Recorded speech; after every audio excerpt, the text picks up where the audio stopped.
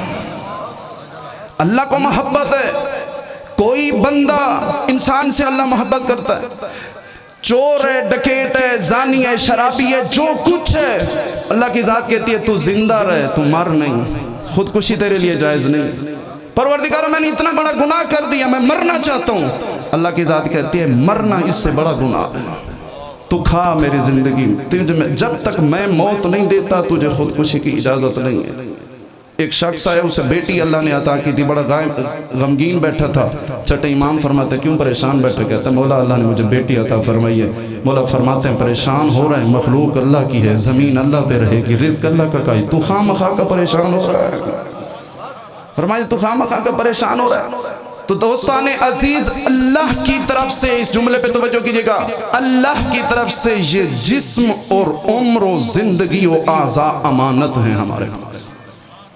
یہ آنکھ اللہ کی امانت ہے، یہ ہاتھ اللہ کی امانت ہے، یہ جسم اللہ کی امانت ہے۔ سلطان الانبیاء فرماتے لا یزال قدم عبد الا یسأل عن اربع۔ بروز محشر جب انسان اللہ کی بارگاہ میں پیش ہوگا اس سے 4 سوال کیے جائیں گے۔ عن جسم فیما افنا، یہ جسم اس نے کہاں بسر کیا، کہاں استعمال کیا، اعضاء جوارے آنکھ اتنی چیزیں اللہ نے دی تھی کہاں گزاری۔ ان عمر، زندگی کے بارے میں سوال کیا جائے گا، سو کے گزاری، کھا پی کے سو گیا یا میرا سجدہ بھی کرتا تھا واجبات عطا کیے۔ ان رزق، مال کے بارے میں سوال کیا جائے گا، یہ آیا کہاں سے ہے، خرچ کہاں پہ کیا ہے۔ اور چوتھا سوال جو جاگ رہے ہیں سنیے گا، ان حبنا اہل البیت، سب امتحانوں میں پاس ہونے والے سے جنت کی طرف بڑھتے ہوئے قدموں کو روک کے پوچھا جائے گا کیا سب کچھ ہے، کیا محبت اہل بیت بھی لے کر آیا ہے۔ اگر ان سوالوں میں کامیاب ہوا تو جنت کی طرف جائے گا، نہیں تو نہیں۔ یہ ہر چیز انسان کے پاس امانت ہے۔ پھر اللہ کی ذات فرماتی ہے خبردار یہ بندہ میرا ہے، جو کچھ کرے میں نے ایک نظام بنایا، اس نظام کے مطابق چلو، میرے اس بندے کو کوئی نقصان نہیں دے سکتا۔ یہ جو نوکر رکھتے ہیں نا، یہ جو سکول میں اپنا نظام رکھتے ہیں آگے، یا جو ٹیچر حضرات ہیں بچوں کو پڑھاتے ہیں، پتہ ہے اللہ کو کتنا اس بندے سے پیار ہے۔ جو سنیں گے فرمایا کہ اگر کوئی شخص کسی شخص کو چہرے پہ تھپڑ مارے اور چہرہ سرخ ہو جائے تو 1.5 مسکال سونا دیت واجب ہو جائے۔ کتنا سن رہے؟ اللہ کہتا ہے دیت دے۔ کیوں مارا اسے؟ جب تھپڑ اتنا مارے کہ جگہ سرخ ہو جائے۔ اگلا سٹیپ، اگر جگہ ہری ہو جائے، تھوڑا زور سے تھپڑ مارا جگہ ہری ہو گئی، فرمایا یہ 1.5 سے 2.5 ہو جائے گا۔ فرمایا اگر اتنی زور سے مارے کہ جگہ سرخ ہو جائے تو وہ 2.5 سے 4 اور اس سے زیادہ چلا جاتا ہے۔ یہ اطلاق اگر ناراض نہ ہو فقط شاگرد اور بیٹے پہ نہیں ہوتا، اگر زوجہ کو مارا جائے تب بھی دیت واجب ہو جاتی ہے۔ کیوں؟ وجہ کیا ہے یہ دیت کیوں واجب ہوتی ہے؟ کیوں گناہ ہے؟ اللہ کی ذات ہے، میری مخلوق ہے، تجھے کس نے اختیار دیا اسے مارنے کا؟ میری مخلوق ہے، اللہ نے اس انسان کو عزت عطا کی ہے، کسی کو یہ اجازت نہیں ہے کوئی بندہ کسی دوسرے بندے کو نقصان پہنچائے۔ اتنی بڑی محبت کرنے والا رب، اتنا بڑا احسان و کرم کرنے والا پروردگار، کتنی عزت دی انسان کو، مگر جب اتنے کریم رب کے ہوتے ہوئے کوئی بندہ اپنے ضمیر میں اتنا بد ضمیر ہو جاتا ہے اور دوسرے بندے کو نقصان پہنچاتا ہے، جہاں تک کہ اس کی زندگی ختم کر دیتا ہے، قرآن مجید میں اللہ فرماتا ہے فَكَأَنَّمَا قَتَلَ النَّاسَ جَمِيعًا، یہ جو اس نے ایک بندہ قتل کیا ہے، اس نے ایک نہیں، اس نے انسانیت کو قتل کر دیا۔ تلاش کریں یہ بندہ قتل کرتا کیوں ہے؟ کیوں قتل کرتا ہے؟ سب سے پہلے قابیل نے حابیل کو قتل کیا، کیوں؟ میں سامنے آئی، وہ دور تھا کہ جب قربانی بنا کے صحرا میں رکھ دی جاتی تھی، آسمان سے آگ آتی تھی، جس کی قربانی کو آگ آ کے جلا دیتی، اس کی قربانی قبول ہو جاتی، جس کی آگ نہ آتی اس کی پڑی رہتی، قبول نہیں ہوتی تھی۔ دونوں نے قربانی کی، حابیل نے بھی رکھی، قابیل نے بھی رکھی، حابیل کی قبول ہو گئی، قابیل کی قبول نہ ہوئی۔ وہ تکبر اور میں سامنے آیا، حسد کہ یہ کیوں اس کی قبول ہوئی ہے میری نہیں ہوئی، وہ مجھے بنا کہ وہ آخر میں جا کے بھائی جیسے انسان کی قتل کا نتیجہ نکلا۔ ایک سبب قتل کا تکبر اور میں، دوسرا مولا علی علیہ السلام کو قتل کیا گیا، شہید کیا گیا، کیوں؟ مولا علی علیہ السلام جیسی عظیم شخصیت کو جو سورج سے بھی زیادہ واضح عدالت کا پرور وجود ہے، اسے شہید کیا گیا۔ اس کا سبب، وہ سبب یہ تھا ایک خوارج کا انتقام اور دوسرا ایک خاتون کی محبت کو استعمال کر کے علی جیسا عظیم وجود ہم سے چھین لیا گیا۔ دوسرا سبب اپنے دلوں سے عشق و محبت مجازی کو نکالنا ہے۔ یہ کوئی عشق مجازی نہیں ہے، عشق ایک ہی ہے جو عشق الہی ہے۔ اور تیسرا سبب، ابھی میرے دوست خاور بھائی اس موضوع کو ڈسکس کر رہے تھے، آ کھڑے ہوئے روز عاشور امام حسین علیہ السلام، ہزاروں کا مجمع ہے، پوچھا ان سے اتعرفونی، کیا جانتے ہو میں کون ہوں؟ خود ہی تعارف کرایا، انا حسین ابن علی، میرے بابا کا نام علی ہے، میری ماں کا نام فاطمہ زہرا ہے، میرا نانا محمد مصطفیٰ ہے، میری نانی خدیجۃ الکبریٰ ہے، میرا بھائی حسن مجتبیٰ ہے۔ اتنا بتاؤ کیا اصحاب خمسہ پنجتن کے افراد میں سے میرے علاوہ کوئی کرۂ ارض پہ کوئی پنجتن کا فرد ہے؟ کہا نہیں۔ کیا پھر مجھے کیوں قتل کرنا چاہتے ہو؟ نہیں جانتے حسین کون ہے؟ خود ہی حسین جواب دیتے ہیں، فرمایا کہ جو مال حرام تمہارے شکم میں بھر چکا ہے، اس کا اثر یہ ہے کہ اب تمہاری نگاہیں حسین کو بھی نہیں پہچان سکتی۔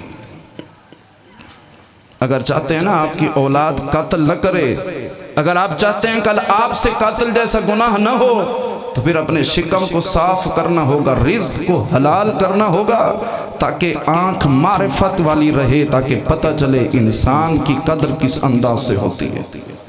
اور یہ ایسے نہیں کسی کے اوپر الزام لگا دینا چاہیے کہ فلاں بندہ ہے وہ قاتل ہے، ہم شک کی بنیاد پر کہہ دیتے ہیں فلاں قاتل فلاں قاتل فلاں قاتل۔ اللہ کی ذات نے قتل کے الزام کو ثابت کرنے کے لیے 2 گواہ رکھے ہیں۔ کتنے گواہ رکھے ہیں؟ بس گفتگو کو اختتام کی طرف لے آئے ہوں، آپ آخری روایت اور آپ کی زحمت تمام۔ درود بھیجیے محمد والے محمد کی ذات، ایک مرتبہ پھر بھی درود بھیجیے محمد والے محمد کی ذات۔ اللہم کتنے گواہ ضروری ہیں؟ 2۔ جب تک 2 گواہ نہ کہیں کہ فلاں بندے نے اس کو قتل کیا، اس وقت تک آپ اسے قاتل نہیں کہہ سکتے۔ حضرت ابو حنیفہ چھٹے امام کے سامنے آئے اور کہنے لگے، باس و مباحثہ ہونے لگا۔ چھٹے امام نے کہا، ابو حنیفہ اتنا بتا، قتل بڑا گناہ ہے یا زنا بڑا گناہ ہے؟ قتل بڑا گناہ ہے یا زنا بڑا گناہ ہے؟ کہنے لگا مولا قتل بڑا گناہ ہے۔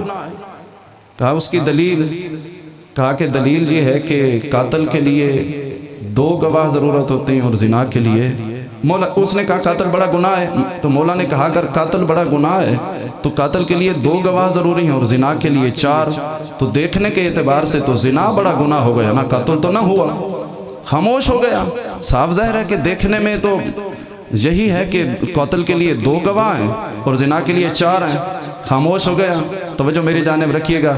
امام علیہ السلام نے فرمایا فرق یہ ہے جب تک در اہل بیت پہ اپنی جبین کو نہ جھکاؤ گے اس وقت تک دین مکمل سمجھ میں نہ آئے گا. کہا قاتل میں 2 گواہ اس لیے ہیں چونکہ جرم فقط قاتل کا ہوتا ہے اور ایک جرم کے لیے 2 گواہ کافی ہوتے ہیں اور زنا میں دونوں شریک ہوتے ہیں. لہذا زانی اور زانیہ دونوں کے جرم ثابت کرنے کے لیے 2 ادھر سے اور 2 ادھر سے گواہ ضروری ہوتے ہیں. یہ اہل بیت علیہ السلام نے اگر یہ سلسلہ پیش نہ کیا ہوتا تو دین محمد علیہ محمد کو سمجھنا انسان کے لیے ممکن ہی نہیں تھا. خلیفہ ثانی اللہم صلی علی خلیفہ ثانی کے دور میں ایک واقعہ آ گیا, ایک قضیہ آ گیا. وہ قضیہ یہ تھا کہ ایک شخص گزر رہا تھا اور اس نے دیکھا کہ ایک کوئی قتل ہوا ہے اور اس کے ساتھ ایک بندہ ہے, اس کے ہاتھ میں چھری ہے اور چھری سے خون ٹپک رہا ہے اور اس کے ہاتھ پہ بھی خون لگا ہوا ہے. بندوں نے پکڑا اور خلیفہ ثانی کے پاس لے گئے. جب خلیفہ ثانی کے پاس لے گئے, ہاں بھئی تو نے قتل کیا, اس نے اقرار کر لیا. خلیفہ ثانی نے کہا کہ اسے قتل کر دیا جائے. جب ایسے ہی قتل کا ارادہ کیا گیا, ایک شخص کھڑا تھا جس نے اصل میں اس بندے کو قتل کیا تھا. وہ سامنے آیا اور کہنے لگا اے خلیفہ وقت اسے آپ قتل نہ کریں, اس مقتول کا حقیقی قاتل میں ہوں. کون ہوں؟ میں ہوں. اب بندے 2 ہیں, وہ بھی کہتا ہے میں نے قتل کیا, یہ بھی کہتا ہے میں نے قتل کیا. اب پریشان ہو گئے. پہلے قاتل سے پوچھا تو نے اقرار کیوں کیا؟ تو کہتا ہے میں نے اقرار اس لیے کیا کہ مقتول کے پاس کھڑا تھا, میرے پاس کوئی چارہ کار نہیں تھا, میں تو اصل میں اپنا جانور ذبح کر رہا تھا, مجھے رفع حاجت کے ہوئی تو میں اپنی رفع حاجت کے لیے یہاں آیا, دیکھا آگے مقتول تھا, اس بندے نے مجھے دیکھا اور پکڑ کے یہاں پر لے آیا, میرے پاس انکار کی گنجائش ہی نہیں تھی, اس لیے خلیفہ کے سامنے میں نے انکار نہیں کیا, اقرار کر لیا. اب یہ بندہ بھی کہہ رہا ہے کہ میں نے قتل کیا, اس نے نہیں کیا. وہ کہتا ہے میں نے پہلے جھوٹ بولا تھا. اب بتائیں سزا کسے ملے گی؟ آپ بتائیں سزا کسے ملے گی؟ وکیل بھی بیٹھے ہیں نا, جو دوسرا اقرار کرنے والا ہے اسے یا جس نے پہلے اقرار کیا تھا. ظاہراً دیکھنے کے اعتبار سے دوسرا کہہ رہا ہے کہ میں نے قتل کیا, دوسرے کو سزا ملنی چاہیے. اب یہ اتنی بحث چل رہی تھی کہ یہ بات مولا علی علیہ السلام تک پہنچی. کس تک پہنچی؟ مولا علی علیہ السلام کے پاس قضیہ پہنچ گیا کہ پہلا بندہ کہتا ہے میں نے قتل کیا, اب وہ انکار کر رہا ہے. دوسرا بندہ کہتا ہے میں نے قتل کیا, ہو سکتا ہے کچھ دیر کے بعد یہ انکار کر دیں. ان 2 میں سے سزا کسے دیں؟ تو مولا علی علیہ السلام نے فرمایا ان 2 میں سے کسی کو سزا نہیں ملے گی. ان 2 میں سے کسی کو سزا نہیں ملے گی. کیوں؟ اس کی وجہ یہ ہے کہ پہلے بندے نے قتل ہی نہیں کیا, کیونکہ دوسرے نے کہہ دیا میں قاتل ہوں, اور وہ بھی کہہ رہا ہے کہ میں نے اب پر اثر ہو کر خوف کی ڈر کی وجہ سے میں نے خلیفہ کے سامنے اقرار کیا, ورنہ میں نے قتل کیا نہیں تھا, تو اس کے اوپر سزا بنتی نہیں ہے. اب سارے مجمع اکٹھا ہے صحابیوں کا, خلیفہ وقت منصب قضاوت پہ موجود ہے, مقتول کے ورثاء بھی موجود ہیں, اور اس پر مجمع میں مولا علی علیہ السلام کہہ رہے ہیں نہ دوسرے کو سزا ملے گی نہ پہلے کو. سبھی نے کہا کہ پہلے کو سزا نہیں ملے گی, یہ تو سمجھ میں آ گئی, مگر یہ دوسرے کو سزا کیوں نہیں ملی؟ تو مولا علی علیہ السلام نے فرمایا قرآن جہاں پہ کہتا ہے من قتل نفسا فقتل الناس جميعا, وہاں یہ بھی کہتا ہے ومن احیاها فقد احیا الناس جميعا. جس نے ایک مسلمان مومن کی زندگی بچائی وہ ایسے ہے جیسے پوری انسانیت کو بچا دیا. بے شک یہ بندہ قاتل ہے, لیکن جب اس نے دیکھا کہ فلاں بندہ مر رہا ہے, اس نے اس کی زندگی بچائی, اللہ نے اس کی بھی زندگی سے عطا کر دی. مسئلہ حل ہو گیا, دونوں بچ گئے. وہ رسا کھڑے ہیں, کہتے ہیں مولا علی علیہ السلام پہلا قاتل چلا گیا, انکار کر گیا, اسے آپ نے سزا نہیں دلوائی. دوسرے کو آپ نے بچا دیا قرآن کی آیت پڑھ کے کہ اس نے کسی کی جان بچا لی. ہمارا تو نقصان ہو گیا, ہمارا جو رشتہ دار فوت ہو گیا, اس کی دیت کون دے گا؟ مولا علی علیہ السلام فرماتے ہیں یہ خلیفہ وقت کی ذمہ داری ہے, بے جرم کا جو جرم ثابت ہو جائے پھر اس کا حق بیت المال سے ادا کیا جائے. یہ بیت المال میں جو مال پڑا ہے یہ دیت کے طور پر ادا کر دیا جائے. وہ رسا